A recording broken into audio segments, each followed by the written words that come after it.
welcome to this session, Commissioners. Yes, thank you. Yeah, thank my you. name is Captain DOROTHY MUIA, Social Services Secretary, stroke Child Protection Officer in Uganda Territory. I'm happy to have you in this session. So, is this your first time in East Africa, and how is the experience? You want to go ahead? Yes, it is our first time in East Africa, Yeah. and our experience is hard to put words around it, but what I would say that would say it best, it's been a blessing. Oh, wow. It's been a blessing. We thank God. When I was growing up, Yeah. I spent some years in Morocco that by definition is part of Africa, but way up the north. So to be in Eastern Africa, Yeah. yes, like she says, a first time. Yeah. We have friends who have come here, others who have served here, and we hear the stories. We hear the stories. And now we have gotten to live and see what it's like in East Africa. Wow. It's been a blessing. Incredible. Thank you. We extended an invitation to you as Uganda Territory. You had a lot of schedules, plans. What prompted you to prioritize our invitation? Well, we first love doing seminars and sessions like this. It feels good to have the opportunity to minister to and with the International Army. We are a believer of the internationalism of the Salvation Army. So as it fit better into our schedule, but also this is an area of passion for us. So to come and have this opportunity, yes, we wanted to do everything we could to make sure we could make this happen. Sure. Thank you, Commissioner Willis. A time like this, COVID-19 has affected so many countries. As Uganda Territory, we've been affected. Worship services, churches have been closed for the longest time. Yes. So what would be your advice to Christians here in Uganda pertaining the frustrations that have come up with COVID? COVID presents some challenges, Yeah. but it does not need to shut us down. Right. We have to be careful how we minister, but we cannot stop ministering.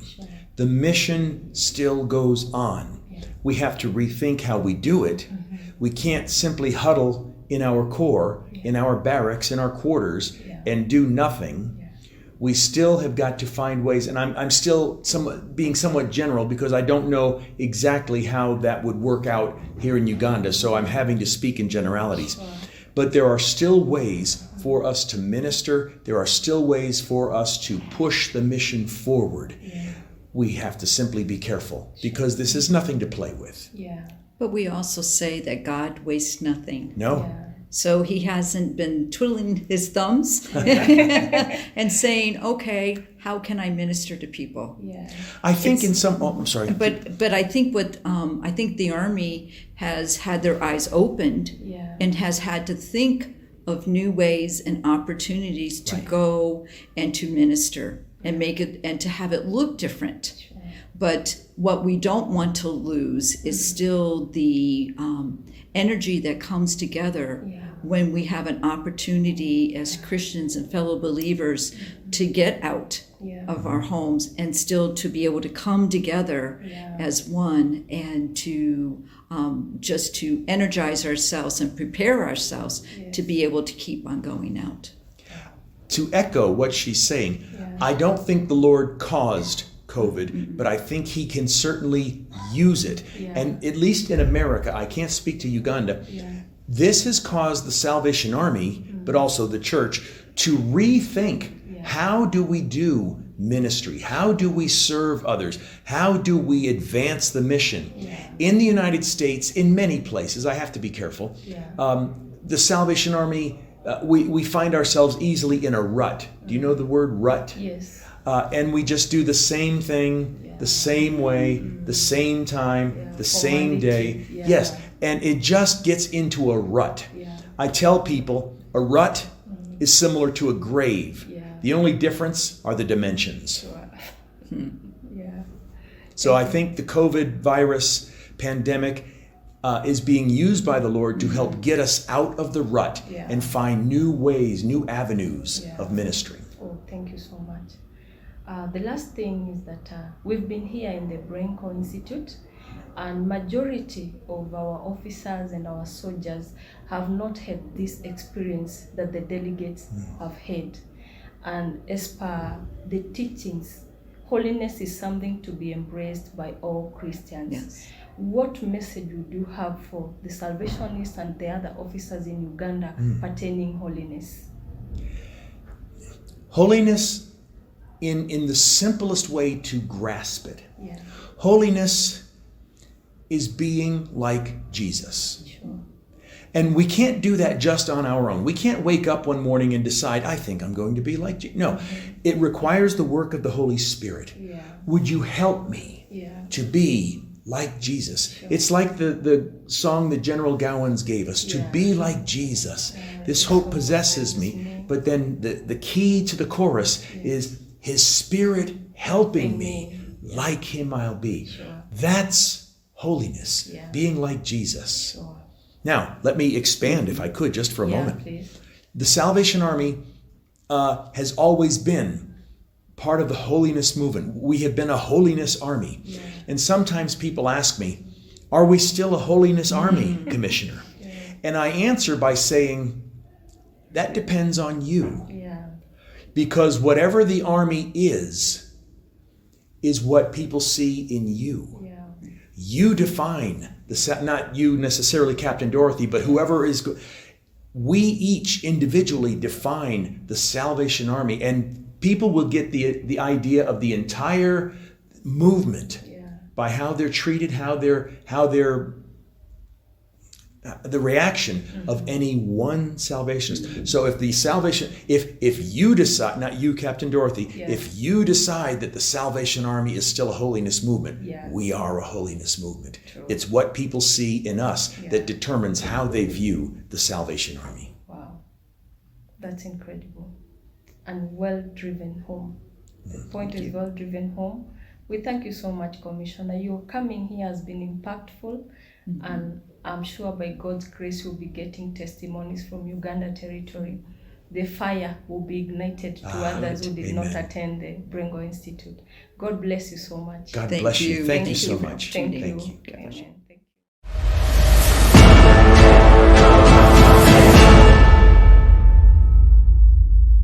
you. This is Salvation Army Uganda territory. We are having some function happening right now, and we have some people who are attending this function right now. I would like us to hear from them and tell us what is happening right now. Hello, sir. How are you? I'm fine. Yes. What's your name? I'm Captain WANYONYI from MASAFU, Southern Division. Okay. Could you please tell us what's happening here? Why are you here? We have been here for 4 days. I've been attending Brengle Institute. What is Brengle? What's the meaning? Brengle is all about holiness, and it was started by Samuel Brengle, who was living a holy life. And the theme of this training has been pursuit of holiness. And it was taken from Hebrews chapter 12, verse 14, which says, pursue holiness because no one will see the Lord without it. Okay, could you please tell us what is this holiness thing all about? And how is it different from if there is another training we have ever attended? How unique is this one?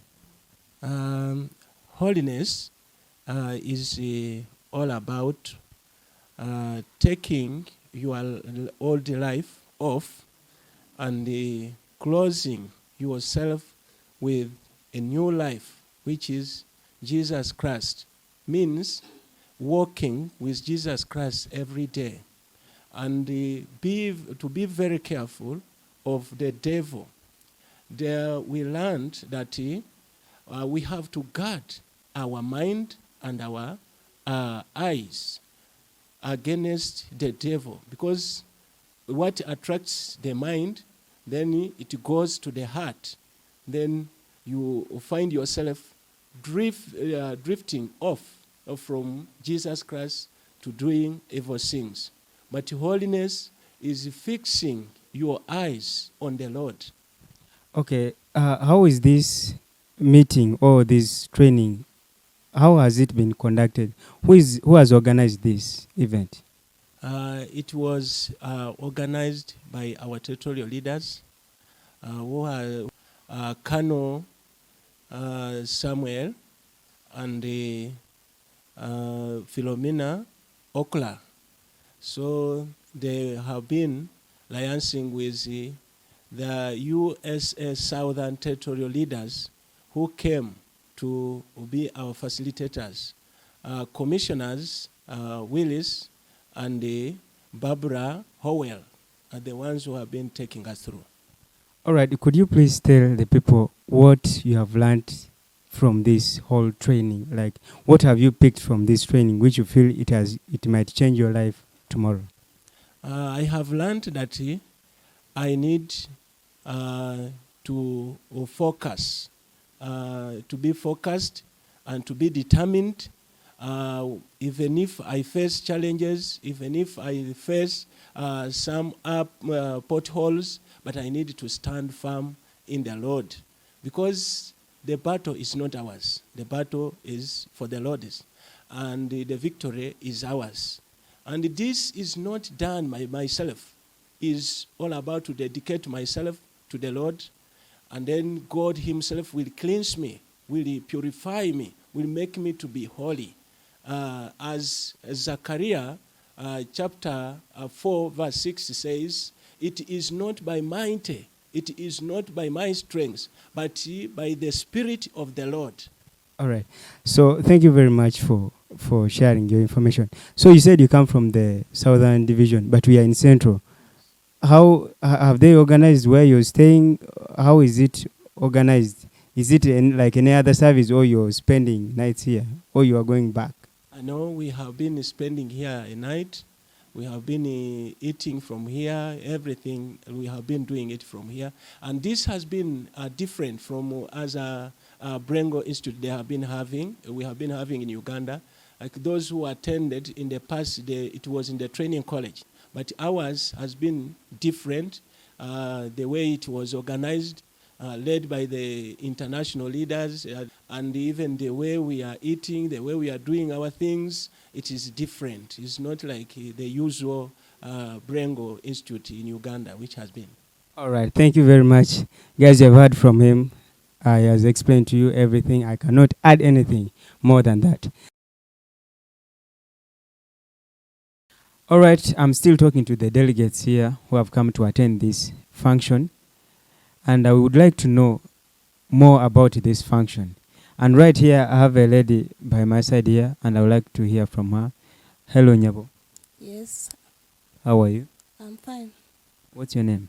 I'm Captain Emily SITUMA from Buchimoko Tewei Outpost, Southern Division. Okay, Captain Emily, could you please tell us how have you found this function? How is it so far? It was nice to me because it was special, and I was selected among many to be a delegate in this seminar, which we were 22, and it has helped my life because it was all about holiness.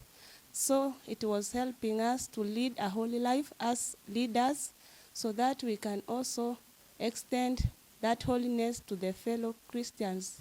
Okay, what does holiness mean to you? How do you understand holiness? Holiness is the act of living a holy life. Okay, when you look at the way people behave, and basing on the teaching you have got from this training, are people really aware that they are not holy or they need to be holy? According to the teachings I've got from this seminar, I know that some people were saved, but they were not leading a holy life. They were living according to their standards. They were living according to their will.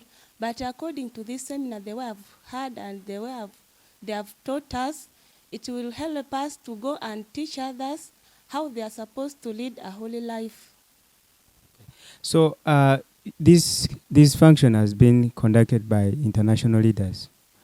Could you please tell us what has inspired you? What have you learned from these leaders personally, like the way they do their stuff? How have they inspired you in their teachings? According to me, I've learned that life, I need to protect it. It is like an egg. The way you work with an egg and protect it is that all about life. Life, we need to protect it, and holiness is also we need to protect it. Because anytime the devil is a liar, confuses us with other worldly things, through the mind, through our eyes, you see things, you admire, you end up falling from holiness. So I've learned that I need to protect my life so that I can lead a holy life and extend it to others. Okay, how do you intend to teach or to pass on the message you have learned from this function to other people to benefit from this? I'll extend it through, as an officer, I'm going to sit with my people, organize a team, and teach them about to live a holy life. Through that team, we continue expanding the message to other communities. All right, thank you very much, Captain Emily. What are your last words to the Salvation Army community worldwide? My last words are, as Salvationists, we need to lead a holy life so that we can attract others to join this Salvation Army, to know that they are supposed to be holy, to know that whenever we go, we are holy, and whenever they join us, they will understand that we shall also be holy like the way these people are holy. They will learn from us. We are going to be examples so that these people will learn from us. All right, thank you very much, Captain Emily, for those responses. And like she said, learn to live a holy life and God will bless you.